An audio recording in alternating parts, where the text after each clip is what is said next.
விக்ன விநாயகாய நமக. மெய்யன்பர்களே, அடியேன் ராஜா வணக்கம்.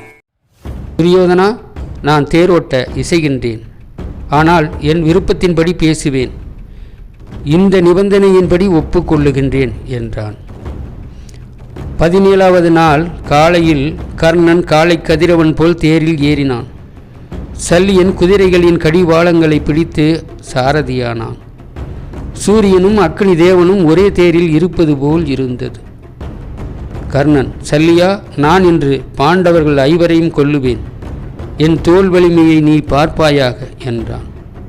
சல்லியன், கர்ணா, தற்பெருமை சொல்லாதே. அர்ஜுனன் எதிரில் உன் வீரத்தை காட்டு என்றான். அப்போது அபாச சகுனங்கள் உண்டாயின. கர்ணன், சல்லியா, என்னை தேவரும் அசுரரும் எதிர்க்க வல்லவர் அல்லார். இந்த அர்ஜுனன் எனக்கு எம்மாத்திரம் என்றான். சல்லியன், கர்ணா, வீண் பெருமை பேசாதே. அர்ஜுனன் தன்னந்தனியாக நின்று இந்திராதி இமையவர்களையும் வென்று காண்டவ வனத்தை எரிக்குமாறு செய்து அக்னி தேவனுக்கு உணவு தந்தவன். திரிபுரம் எரித்த விரிசடை கடவுளுடன் போர் புரிந்தவன். ஒரு தேர் ஒரு வில்லுடன் காலகேய நிவாதர்களையும் கவசர்களையும் கொன்றவன். சித்திரசேனன் முதலிய கந்தர்வர்களை வென்று துரியோதனாதியாரை சிறைமீட்டவன். விராட நகரில் ஒரு சிறுவன் தேரோட்ட ஒருவனாக வந்து எண்ணில்லாத சேனைகளையும் உன்னையும் பீஷ்ம துரோணர்களையும் வென்றவன். சித்திரசேனனுடைய போரிலும் விராட நாட்டில் மாடுபிடி சண்டையிலும் நீ புறங்காட்டி ஓடியதை மறந்து விட்டனையா? உத்திரன் தேரோட்ட ஒருவனாக வந்து அனைவரையும் வென்ற தனஞ்சயன் கண்ணபிரான் தேரோட்ட வந்து போர் புரியும் போது அவனை எதிர்ப்பவர்கள் 3 உலகங்களிலும் இல்லை என்பது உறுதி. அர்ஜுனன் நரசிரேஷ்டன், நீ நராதமன் என்றான். கர்ணன் சினமுண்டு, நீ பிதற்றாதே, தேரை ஓட்டு என்றான். தேர் போர்க்களத்துக்கு வந்தது. கர்ணன், எனக்கு யாராவது அர்ஜுனன் இருக்கும் இடத்தை காட்டுவார்களானால் நவரத்தனங்களையும் 1000 தங்க குப்பிகளையும் கூடிய பசு குளங்களையும் அழகிய பெண்களையும் தருவேன். 1000 கிராமங்களை தருவேன். 1000 பொன்மாலைகள் அணிந்த குதிரைகளை தருவேன். அர்ஜுனனை காட்டுகின்றவன் இன்னும் எதனை விரும்பினாலும் அதனை அவனுக்கு தாராளமாக தருவேன் என்றான். சல்லியன், கர்ணா, நீ அறியாமையால் மூடப்பட்டு பேசுகின்றாய். போரில் ஒரு குறுநரி 2 சிம்மங்களை கொல்லும் பொருட்டு தேடுவது போல் நீ கிருஷ்ணார்ஜுனர்களை தேடுகின்றாய். கல்லை கழுத்தில் கட்டிக்கொண்டு கடலை கையால் நீந்த முயன்ற மூடனை போல் நீ பேசுகின்றனை. நெருப்பை விழுங்க எண்ணிய புழுவை போல நீ அர்ஜுனனை கொல்ல நினைக்கின்றனை. படுக்கையில் படுத்திருக்கும் சிறு குழந்தை வானில் விளங்கும் சந்திரனை பிடிக்க கையால் நீட்டுவது போல் நீ அர்ஜுனனை தேடுகின்ற மூடனே, கருட பகவானை கொசு போருக்கு அழைக்குமா? நீ நரி, அர்ஜுனன் சிம்மம். நீ எலி, அர்ஜுனன் புலி. நீ நஞ்சு, அவன் அமிர்தம். நீ பூனை, அவன் யானை என்றான். கர்ணன் இந்த வார்த்தைகளை கேட்டு மிகவும் சீனத்தீயால் வெதும்பினான். சல்லியா, இப்போது பார்த்தனையும் பார்த்த சாரதையையும் உன்னையும் கொல்லப் போகின்றேன். நீ நல்லொழுக்கமில்லாத நாட்டிற்கு அரசன். உனது நாட்டில் பெண்கள் கற்பில்லாதவர்கள். அதனால் உனக்கும் இந்த கெடுமதி தோன்றியது போலும் என்றான். சல்லியன் சிரித்து, கர்ணா, கடற்கரையில் ஒரு வைசியன் வாழ்ந்தான். அவனுடைய புதல்வர்கள் உண்டு எரியும் எச்சிலை உண்ட ஒரு காகம் அன்னத்துடன் கடலில் பறக்கத் தொடங்கியது. அன்னத்தை இகழ்ந்து காகம் வேகமாக பறந்து போய் கடலில் விழுந்து விட்டது. அன்னம் அதை எடுத்து கரையில் சேர்த்து காப்பாற்றியது.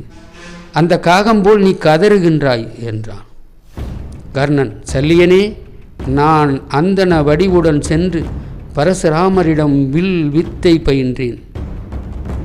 ஒரு நாள் பரசுராமர் என் தொடையில் தலை வைத்து உறங்கினார். ஒரு அசுர புழு வந்து என் தொடையை தொலைத்து விட்டது. உதிர வெள்ளம் ஓடியது. பரசுராமர் கண் விழித்து அஞ்சாத அமர்ந்திருந்த என்னை பார்த்தார். நீ உண்மையில் அந்தணனாக இருப்பாயானால் இந்த உதிரத்தை கண்டு அஞ்சி ஓடியிருப்பாய். ஆதலால் நீ அரசன், பொய் சொல்லி என்னிடம் கற்ற வித்தை தக்க தருணத்தில் மறந்துவிடும் என்று சாபம் கொடுத்தார். நான் அங்க நாட்டில் தேரில் போகும்போது ஒரு பிராமணனுடைய பசுவின் கன்று தேர்ச்சக்கரத்தில் விழுந்து இறந்து விட்டது. அந்த அந்தணரை பலமுறை நான் வேண்டியும் அவர் சினம் தணியாது போரில் என் தேர்ச்சக்கரம் பூமியில் புதைபடும் என்று சபித்தார்.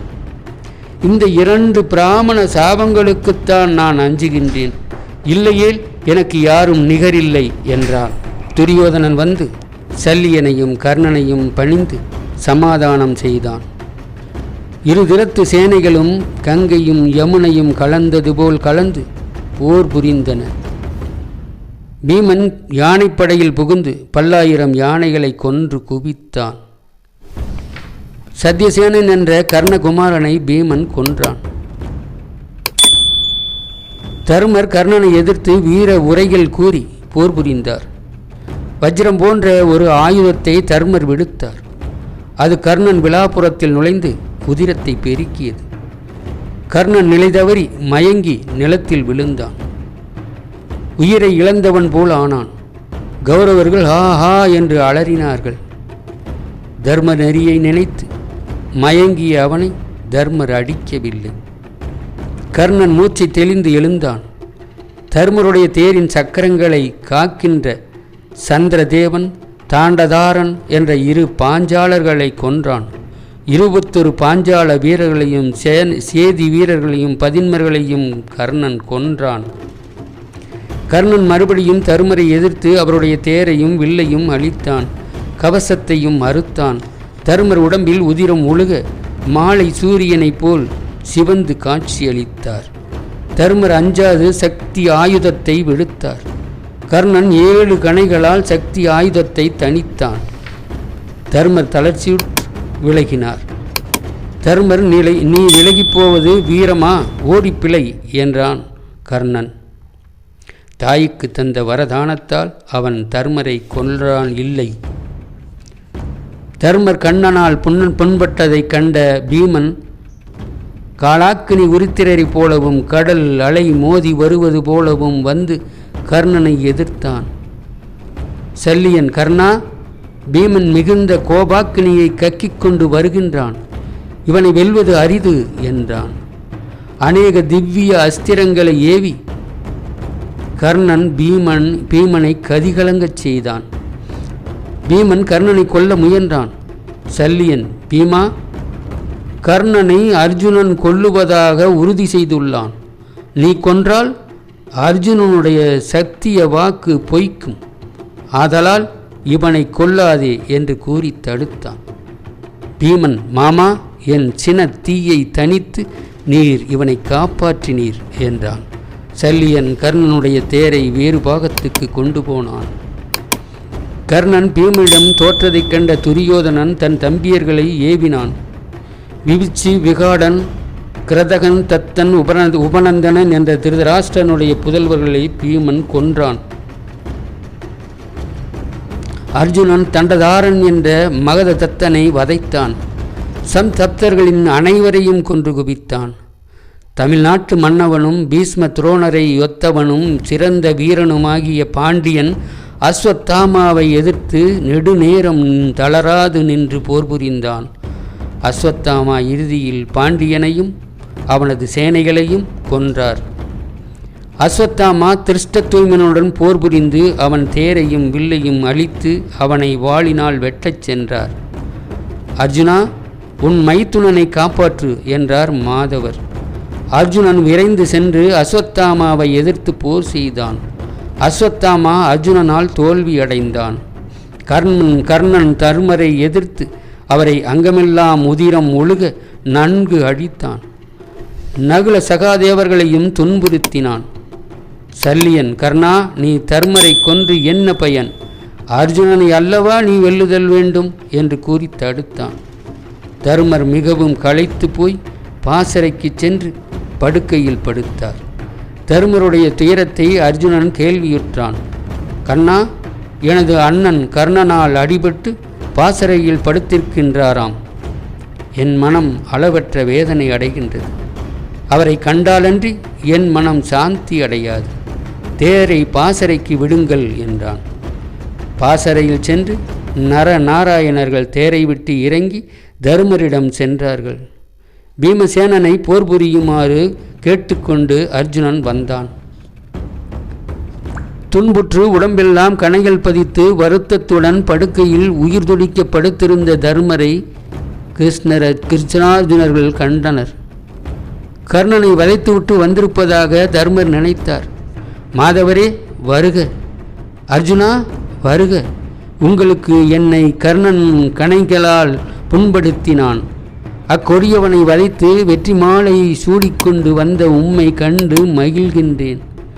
நான் எப்போதும் கர்ணனை பற்றியே எண்ணி எண்ணி அஞ்சிக் கொண்டிருந்தேன். எங்கும் என மனக்கண் முன் கர்ணன் நித்தியமாக கண்டேன். அர்ஜுனா, பரசுராமருடைய சீடனாகிய வீரனை உன்னையன்றி யாரால் வதைக்க முடியும்? துரியோதனனாகிய மரத்துக்கு ஆணிவேராக இருந்த அவனை நீ வதைத்துவிட்டு வந்த பெரிய காரியம். உன் காண்டீபம் வாழ்க, பார்த்தசாரதி வாழ்க என்று கூறி மகிழ்ந்து வாழ்த்தினார். அர்ஜுனன் தமையனாரை வணங்கி, அண்ணா, இன்னும் கர்ண வதம் நிகழவில்லை.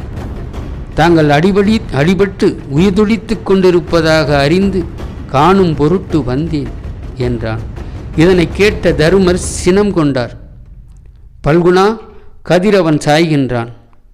கர்ணனை கொல்லுவேன் என்று பலகாலம் வாய்ப்பறை அறைந்தாய். நீ தொடக்கத்திலேயே கர்ணனை கொல்ல முடியாது என்று கூறியிருந்தால் நான் இந்த போரை தொடங்கி இருக்க மாட்டேன். நீ பிறந்தபோது இவன் உலகங்களையெல்லாம் வெல்லுவான் என்று வானொலி கூறியது.